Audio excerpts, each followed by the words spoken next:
again. As many of you know, I am currently working on a sequel to my first novel, Overlords of K Street. This new book is going to be set in Calcutta, where Amy and I lived for a couple of years. As part of my research, I've decided to have a series of conversations with friends and experts from Kolkata about various themes that are going to be in the book. One of the things that I've always loved about Kolkata is her people's love of and fascination by the arts, be it music, dance, literature, or cinema. Everybody, it seems, loves the arts. So today I'm going to have a conversation with my friend Sudarshan Chakravorty. He's a leading figure in contemporary dance in India and the founder of Sapphire Creations Dance Company, one of Eastern India's most respected contemporary ensembles. Trained in classical forms of Indian dance, he forged a distinct movement language that blends tradition with bold experimentation. Over the past 3 decades, his choreography has explored themes of identity, gender, displacement, environment, and social transformation, often challenging audiences to confront questions of acceptance and belonging. Through performance, pedagogy, and international collaborations, he has played a pivotal role in shaping the contemporary dance landscape in Kolkata and beyond.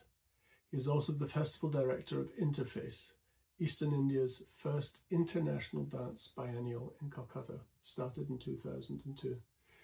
It's a fascinating conversation and I hope you enjoy it as much as I did. Here's Sudarshan. Hi Sudarshan, how are you? Yes, Adrian, it's wonderful to be at least virtually meeting each other again, and I'm so glad that this Adda is happening. Oh, me too. I know you've been very busy, and so I'm glad that you found some time to sit down and talk about this. I have always been a fan of yours, and you've taught me a lot through your dance about not only Bengali culture but Calcuttan culture and modern ideas about dance and society. So I'm thrilled that we can sit down and have this conversation. And I hope that we can begin by you just telling me what place dance holds in Bengali culture overall. I really feel that I'm lucky in many ways than one that I have been born and brought up. I've been born in the 70s and brought up in the 70s and 80s, and I belong to Calcutta and have been exposed to multicultural, you can say, culture and multicultural things around me and my family. And from a very tender age, I could see and look at that even in my, mainly from my mother's side, my mama body. So there was always some pursuance of art, whether they take it up professionally or not. It was something to soothe your nerve and also to perhaps polish your taste and have a better understanding and sensibility. Art was looked at a way of life itself in Bengali culture, and it's interesting to see that it not just in the cities but even in the suburban areas. The more you're away from the cities, even there children will take a dance lesson or the boys will take a tabla lesson or something will happen, like they're all well read. Children are given books, and I feel that culture has been the fulcrum, and I feel performing arts has been a fulcrum in Bengali households, even in very middle class households, which was about a holistic approach towards life and education. Hmm. Yeah, I noticed that, I lived in Delhi for a couple of years, and the first 2 times I visited Calcutta for a series of meetings, I noticed immediately that almost every meeting began with a song or a dance or some sort of celebration of arts, and it was a very striking contrast, and it's something that enchants me about Calcutta, that the arts are part of everyday life and of everyday people. You trained in classical dance forms, but your work has consistently pushed beyond strict classical boundaries. How did that early training shape the way you think about the body as a tool for expression and truth? I feel my initiation, although very, very limited, was in my academic school. But as a middle class Bengali family, although the culture was all around me and I was part of it, somewhere it was the training was really gender centric. So boys were not really like taken seriously as dance students either by the teachers or the family. But somewhere my dance teacher in my school, in my academic school, Julian Day, her name is Bandana Das Gupta, she really kind of chose me from a crowd and made me put up, like made me stand in a stage and perform. I feel she kind of saw something in me. And from that age itself, I was hardly, I think, 11 or 12. Although I was dancing from a very young age, but that school, that institution gave me a lot, because it not only honed my skills as a dancer and also encouraged and motivated me to dance even in the most in the highest pressure of either academics or exams, which is very, very unlike nowadays. At the same time, what was interesting for me that I did what I was shown, and I do that. I was also learning initial adavus of Bharatanatyam, but I always used to come back home and recombine the adavus, recombine the steps, and try to find something which was my own. And I used to also choreograph a lot, even when I was very young. I used to choreograph a lot. My father used to work in Nagaland, in the Nagaland government. He was an engineer. So Mhm. every summer vacation, I used to visit my father, and the whole month I used to use kind of putting up a variety show at the end of the vacation, where my the friends of my father, like their family, my friends, other the children, it can range from age 5 to perhaps someone perhaps 18 or 20, and I was doing this variety show, dancing to Bonium numbers, singing, doing skits. And that annual vacation gave me that confidence of creating a variety show when I was hardly in class 3 and 4. So that choreographer in me, that dance teacher or dance leader in me was, it was somewhere in there, who always wanted to do something new. And this hunger, this appetite for newness, I think, opened up and tried to look into whatever I was seeing during that time. There was a lot of influences also of Manju Chaki Sarkar, Ranjapati Sarkar in the 80s. Then in the early 90s, I saw Narendra Sharma, who was a student of Uday Shankar, but who completely deviated from the Shankar style and created something of his own. And that abstraction of the physicality of human bodies and the aesthetics that was derived perhaps from the tradition, but it was so abstract that it created a new nuance, a new language altogether, which kind of ignited the interest in me to try to find my own voice, my own personal self-expression, which perhaps finally I got only in 96, 97, when I did a piece called Stream of Life, based on Rabindranath Tagore's poetry, from Gitanjali. So I think this went on, and this is what is keeping me going. I feel that we wanted to not just do what is given, but look at more what is hidden and explore. But Sapphire Creations has always balanced tradition with contemporary movement. But how do you personally negotiate respect for Bengali cultural inheritance while still allowing yourself to break the rules and take risks? Because you've always done that. You've always pushed boundaries and taken risks. But you still, I would imagine, have to respect Bengali traditions. So yes, I feel the way I'm dressed up right now with my kurta and my katha. At times, we.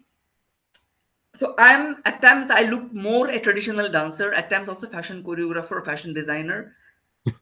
And so this confusing identity, no matter, never have confused me, because I know what I want to do, and my being in terms of a contemporary dancer from India. At the same time, I I not just enjoy, I celebrate the Bengali identity which is there in my DNA, because I know that will never change, and that is where, in spite of all, with with all the different expressions that I can allow myself through my dance, talking about different issues.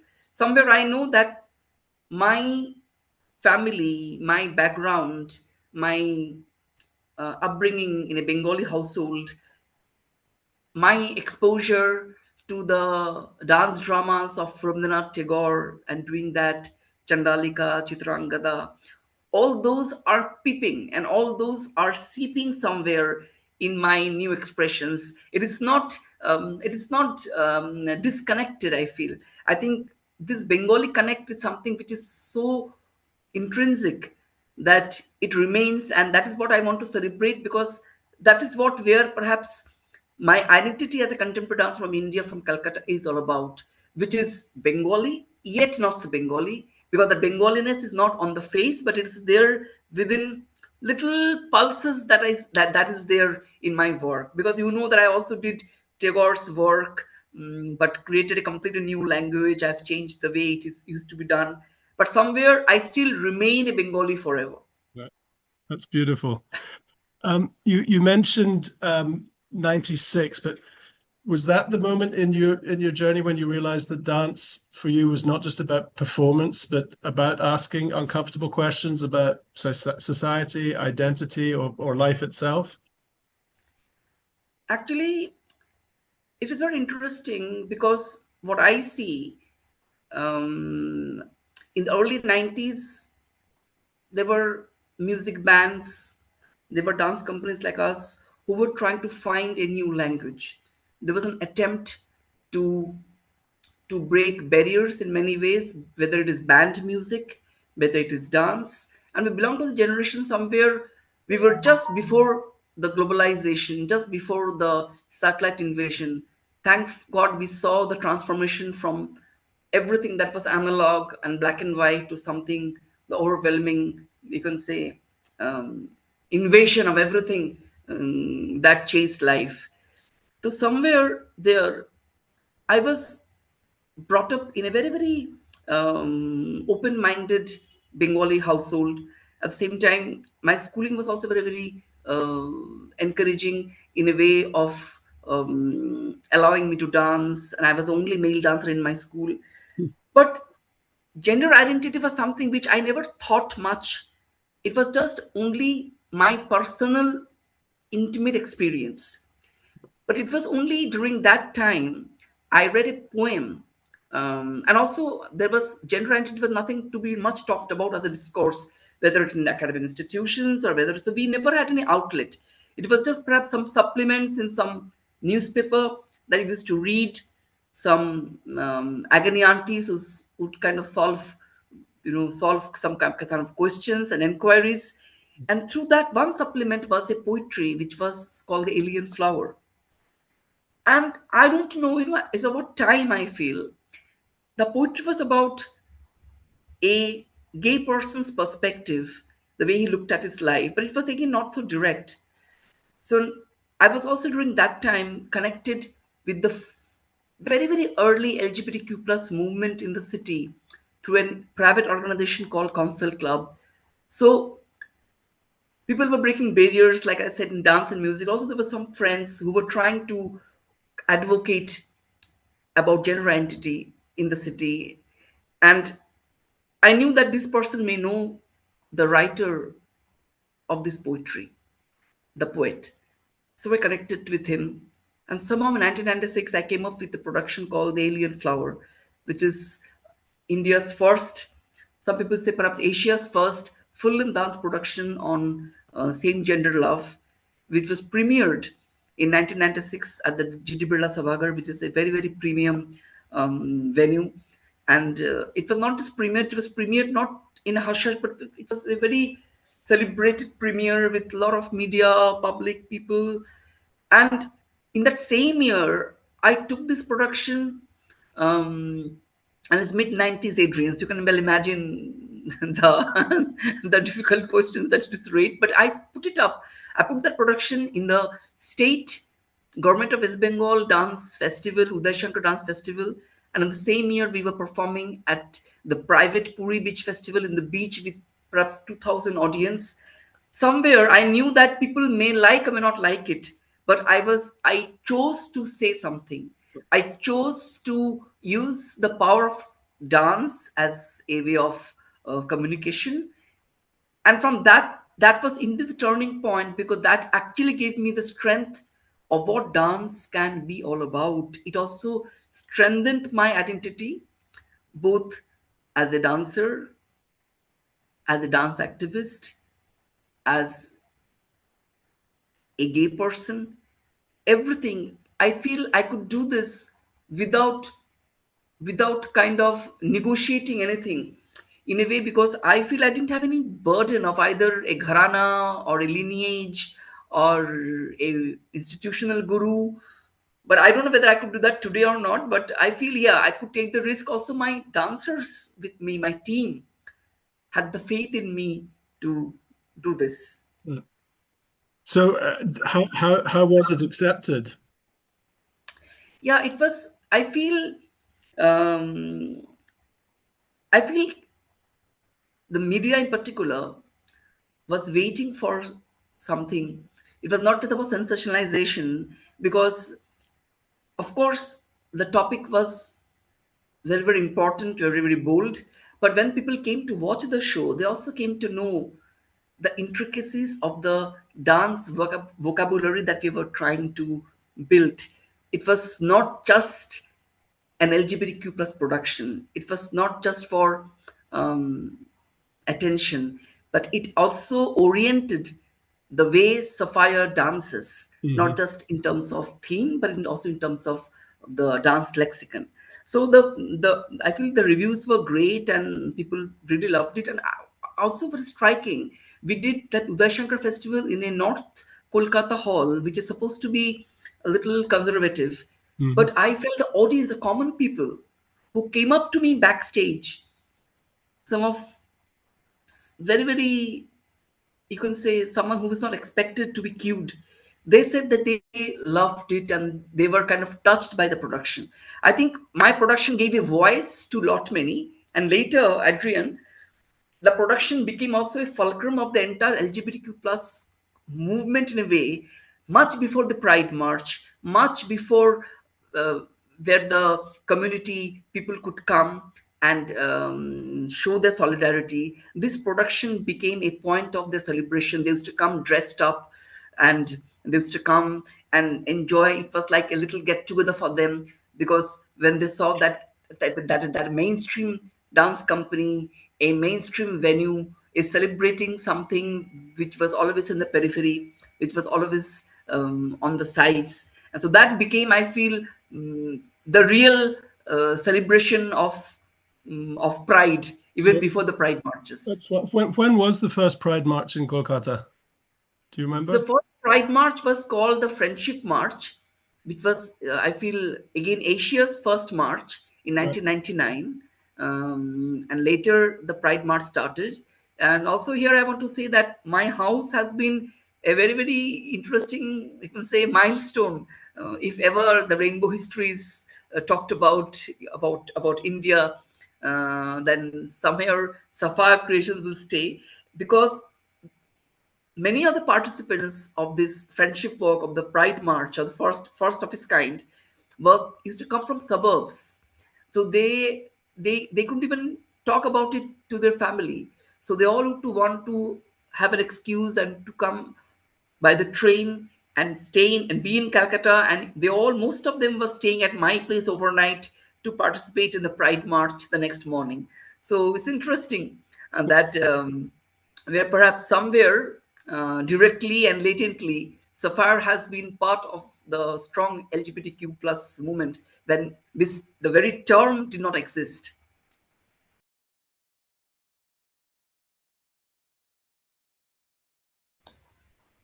It also seems very uncanny for me that somewhere um, my home where I was where I still stay, and is also my place of work, my studio.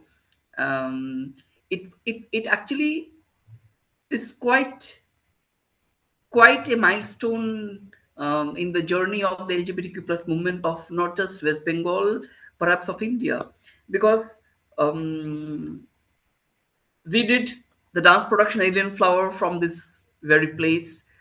Um, and then when the friendship walk happened, which was even before the Pride walk, and friendship walk is supposed to be not just India's, perhaps Asia's first such LGBTQ plus walk or Pride march. um, some of the participants used to stay outside Calcutta in the suburbs, and it was very difficult for them either to say where they're going. So they pretended something, and they kind of took shelter for that night in my house, in this place which is supposed to be the safe place for all gender, for all identity, for years.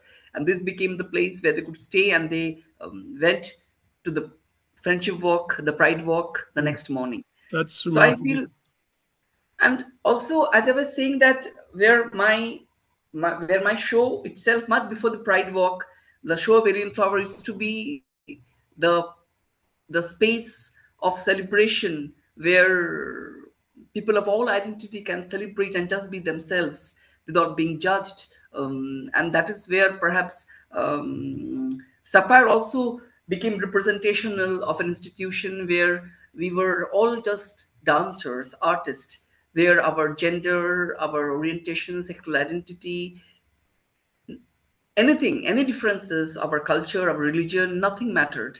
We also had very, very unigender, unisex costumes. And that is where I feel we can discuss it later, that how this entire dance vocabulary also became a tool of empowerment, a tool of representation of self, a kind of a dance vocabulary of self expression, self proclamation, self determination, which I feel became the true empowerment for each one of us.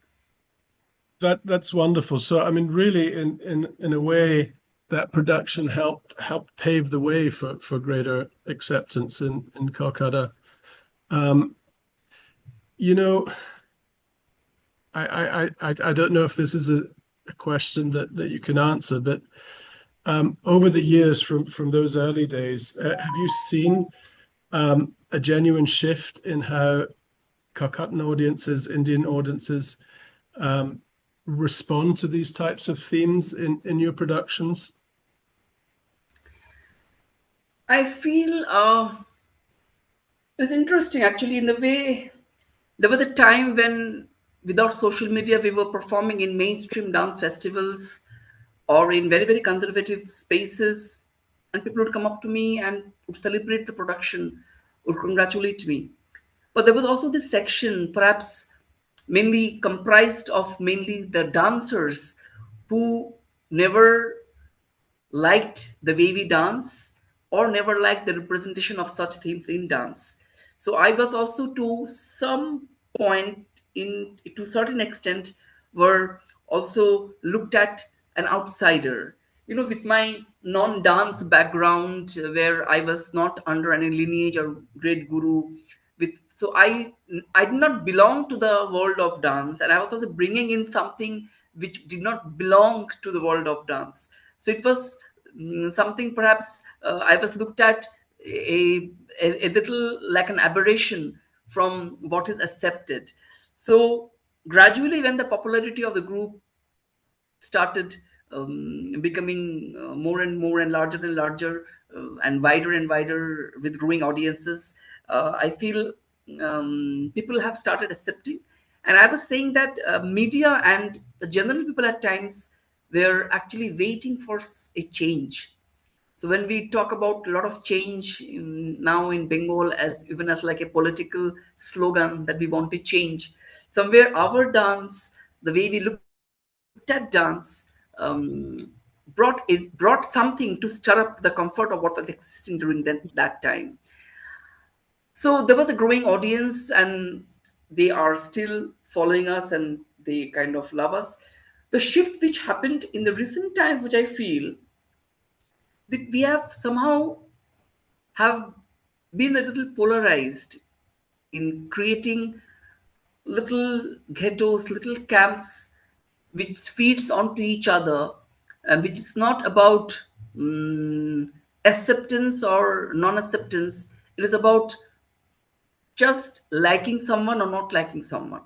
So in a way, this has seeped into also in the social system.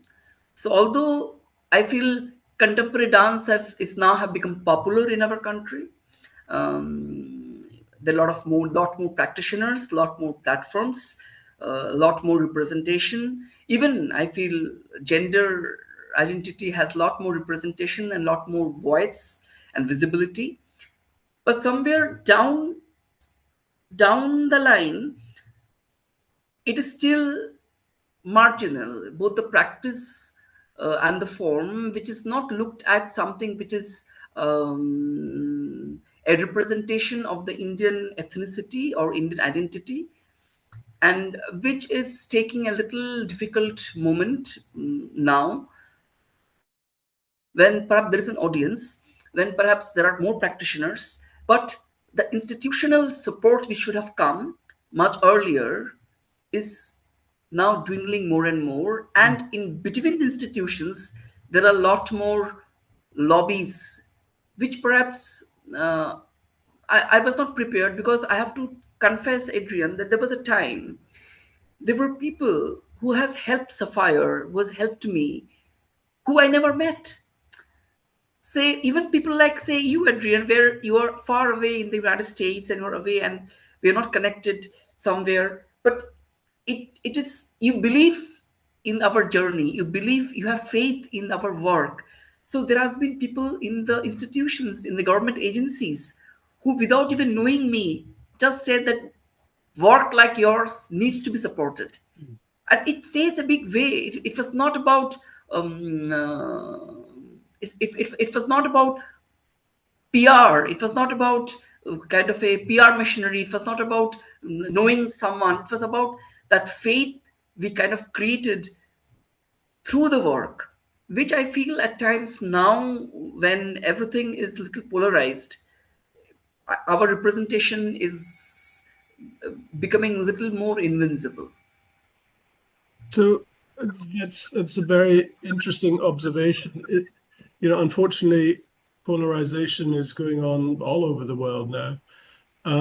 Do you think the role of social media plays a part in that? Is it, while on the one hand, social media allows everyone to have a voice and for there to be a massive audience, it also allows everyone to have an audience. In other words, you create these little silos of influence and following, and also channels for people to create backlash. Is this something that you're seeing? I feel, from my point of view, I feel it is because of the social media for us at times, to an extent. We could not be cornered totally, because when there was no social media, there were at times we were made deliberately invincible. So now I feel social media is giving a lot of democracy, in equal rights for everyone to be there and do their things. But yes, the backlash is what is happening. The minus point, the negative point, is that everyone is doing everything. And then what happens is that in the name of democracy, you are not understanding or acknowledging the importance of that democracy, or importance of the freedom that you have to create what it is supposed to be done, the way it was supposed to be done. So content creator and artist are not the same, where of course in this part we are having a little, you can say, difficult moment, when your work is looked at par with perhaps someone who is just creating some content, who perhaps don't even have a journey. But on the other hand, also, the resistance which is here coming, or these lobbies that are coming here at times, which is more dangerous, that it is not about social media at all. It is about a little interesting, invincible ghetto that has been created, which is feeding onto each other to keep the resistance alive. Mhm. So I think, and this resistance is For me, I feel this resistance is for contemporary dance in particular, which is coming in different shapes and forms, and somewhere I feel, mainly in the past 2 or 3 years at least, as a contemporary dance practitioner, we are trying to negotiate our our context, also the way we are dancing. As I told you, that I feel we are being judged, we are being studied, read, and judged at every point. That how close we are towards the idea of the Indianness that suddenly we are talking and kind of shouting about. Mm. So this, I'm sure you are shouting about how American you are. So that is what the point has become, that in this chase of finding um, the core quality of our indigenous identity, we are actually at times even stopping, nipping and killing the openness and the creative abundance that art should actually have, even like anyone, even social life should actually have, which celebrates life itself. It's not about a particular way we dress, the particular way we eat, or the particular way we sit or move. But since everything is right now kind of studied, so this is a point where I feel that time will tell where we position ourselves, perhaps very early in the coming 5 years. So, I mean, the struggle continues, but in a different arena now. It seems that all the progress that you made over the last 30 years, in some ways, you feel as if you're starting again because the world has changed, the audience has changed, the technology has changed. So you mentioned that maybe we'll see soon what direction you go in. I know you've just finished hosting a choreographer from France. I know also that you've had a years-long relationship with dance companies in Poland, and I'm sorry we left before we could host Yes. there. But so these international collaborations and working across cultures, have these encounters changed the way you view both Indian dance and global ideas of self-expression? And have they, I mean, in many ways, you're an ambassador for India and for Indian culture. What is it that they learn from you? I think when we started to explore our experimental dance form, it was something very, very new. We wanted to create a new path for ourselves, but at the same time, we also knew that we also have to have our own audience. So, where they don't think that our work is just completely isolated. So, we started a festival called Interface, which was Eastern India's first international dance biennial in 2002, to show Calcutta, to show our followers, people who to kind of love our dance, have some faith in us, that we are not in isolation. It is a global phenomena where people are trying to find out their own dance form, their own dance voice. It was irrespective of tradition, irrespective of ethnicity, irrespective of even a long standing deep history of dance practice. Otherwise, different countries are exploring things, and we got dancers from Malaysia, Indonesia, particularly South Asia, then of course West, Germany, Sri Lanka, um, United States, Israel. And through this festival, we were not only showcasing the best of the world to Calcutta, but also kind of creating a community. And the people that who are coming, that you right now seeing that our connection with the Polish choreographer Jacek Luminski or with the French choreographer Michel Casanovas is for the past 20, 25 years. I think this is what still concretizes my faith that the community, the belief still exists. No matter what changes, certain relationships exist, and that is what, as artists, we believe that we are beyond citizenship. We are beyond our a singular identity, and where these people used to come and share their technique, share their impulses with us. And we also give ours. We have a Canadian choreographer, Roger Sinha, who used to use Bharatanatyam, Hasta Mudra, and footsteps, and combined with his understanding. So, and most of these people were also the people who were actually trying to break barriers in their own way, in their own country. So if Jacek was doing it, Jacek was the first professional contemporary dance company in Poland just after the communist regime, where doing contemporary was quite sinful. Michel was someone who was trying to find his own voice through the Feldenkrais movement using stillness and silence. So everyone was trying to create newness, and this newness connected us. So in one way, if we were learning to build this community, these choreographers, I don't know what they've learned from us, but what remained, that stayed with us, the connection stayed, that faith stayed.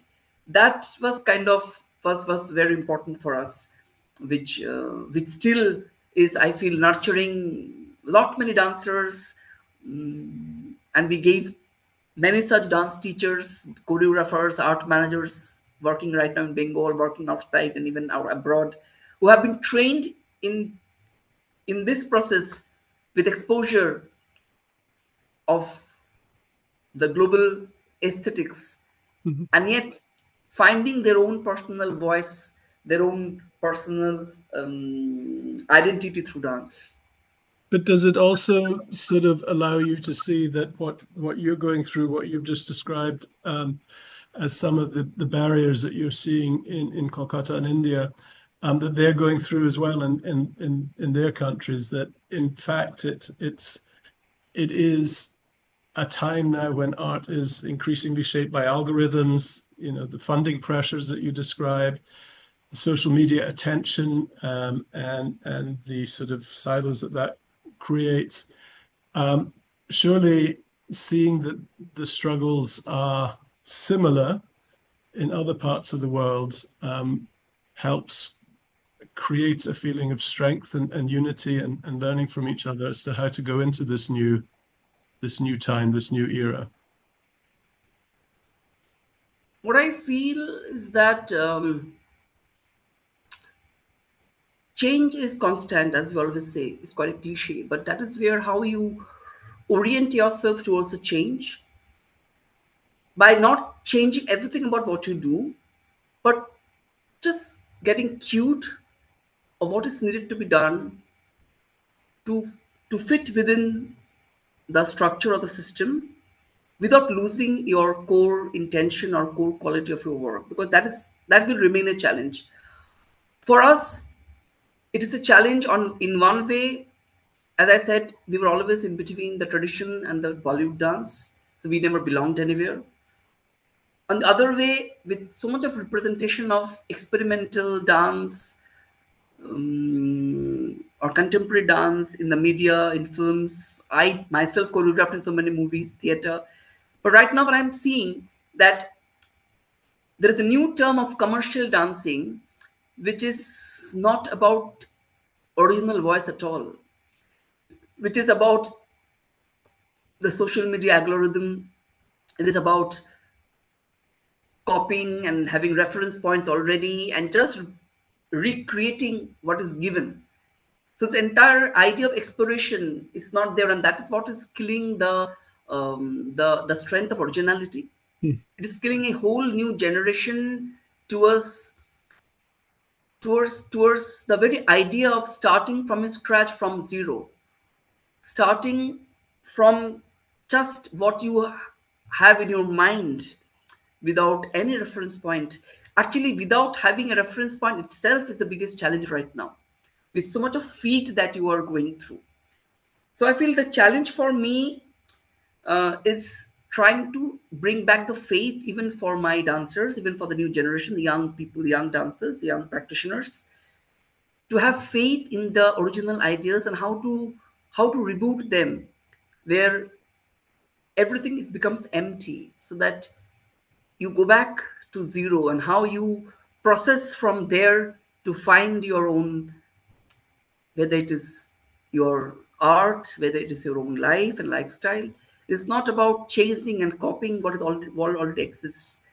And this entire pressure of this commercial dancing for us, either you're dancing in the private weddings or in the over glamorized media to make money as a dancer, as an artist.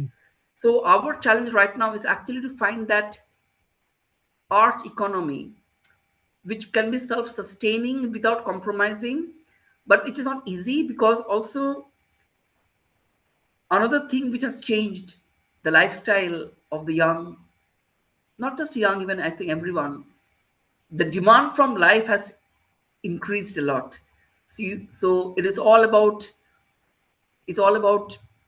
merchandising, is all about materialistic gratification.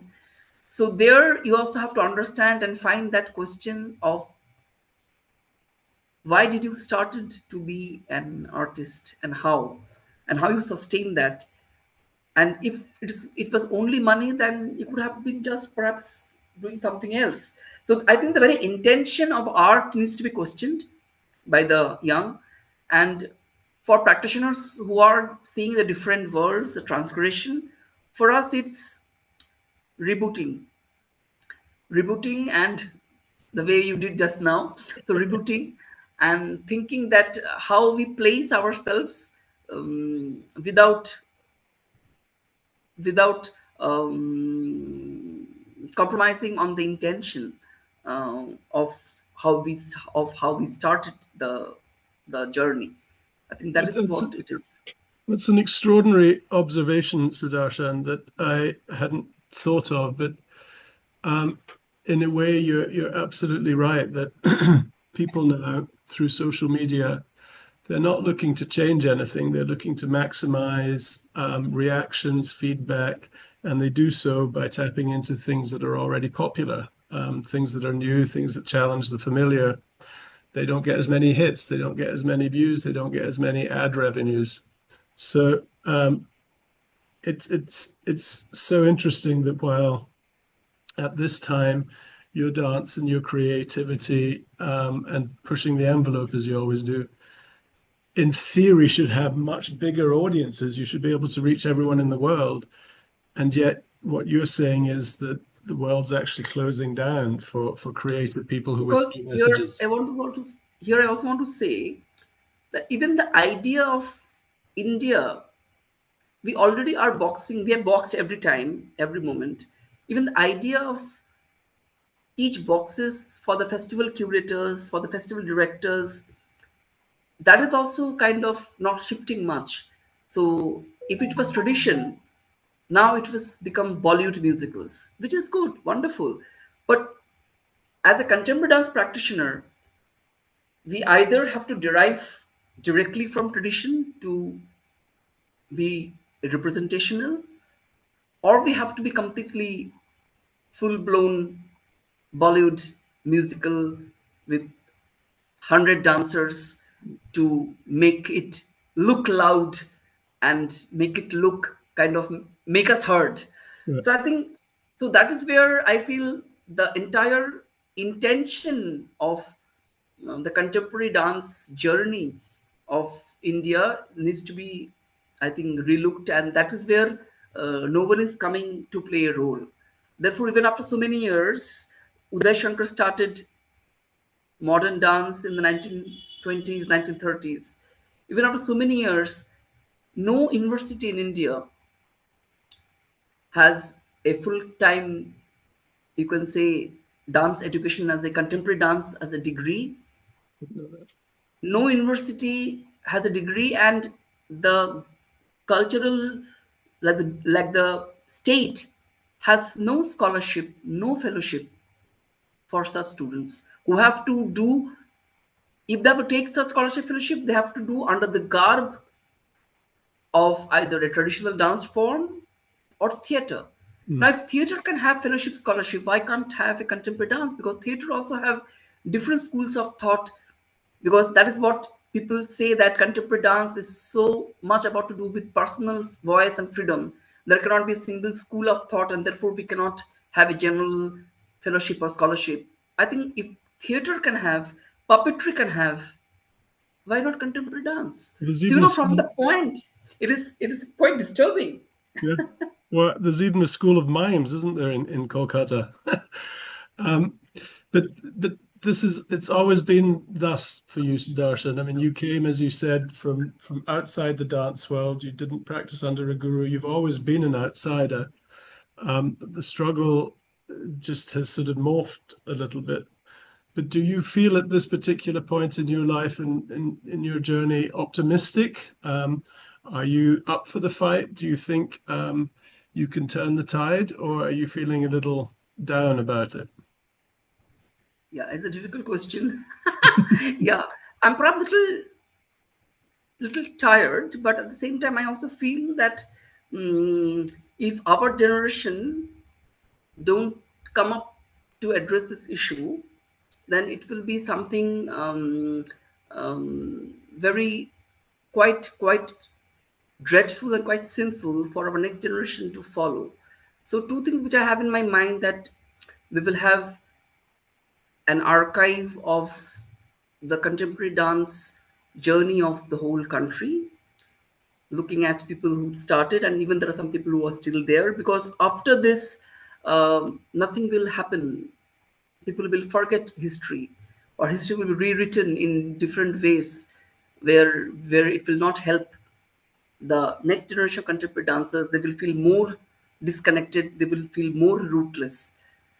And my second name is, if we can have a signature petition with all dancers working right now in India to initiate or ignite this need for having a scholarship fellowship for contemporary dance practitioners. So somewhere I feel that my interest, I'm a little tired of running the show of a kind of only just productions and showing, where people are watching performances, they don't have time, they just come, their attention span have decreased, or they're on their mobile. So that has made me a little tired, but I think my energy, I want to put it now more on this consolidation of a community, where we at least we can all leave a proper documentation and try to put it together in papers for the next generation of dancers, because the future of contemporary dance in India is about dance education.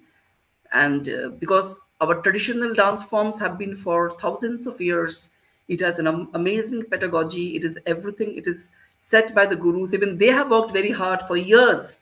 But I feel the contemporary dancers or dance practitioners in India have got a little distracted because of a sudden over glamorization and visibility. So we have to again, on behalf of others, I feel our generation have the responsibility of put it back to a place, so that they have a reference point which is documented, well researched, and something to already hold on to before they can deviate or derive or go and find their new path. So I feel my energy have channelized now, so that is what I've aimed to. So let's hope. That's wonderful. Well, on that upbeat and optimistic note, I want to thank you so much for your time today, Sudarshan, and for sticking with me through the technical difficulties. It's so lovely to see you again. Amy and I are missing Calcutta very much and already plotting our return. So hopefully we'll see each other again sometime very soon. And I'm very, very happy, Adrian, that I could see you. And for me, I feel this entire role that you as a person played, and way the American Center, the consulate have played always to support us, all the most of the consulates, and in particularly USA and American Center, it holds a lot of place in my heart, because we also did something like this in 2002, when people never had this idea of video conference. And we initiated that with two choreographers from the United States, Robert Moses and Margaret Jenkins. And both of them have come to Kolkata and worked with the community. And that is where I feel the strength of art is, and the strength of humanity is, which makes us all together. And you remain with us, even we consider you a Kolkatan, Adrian. Thank you Hope so to see you much. soon. Talk to you soon. Goodbye and have a lovely rest of the day.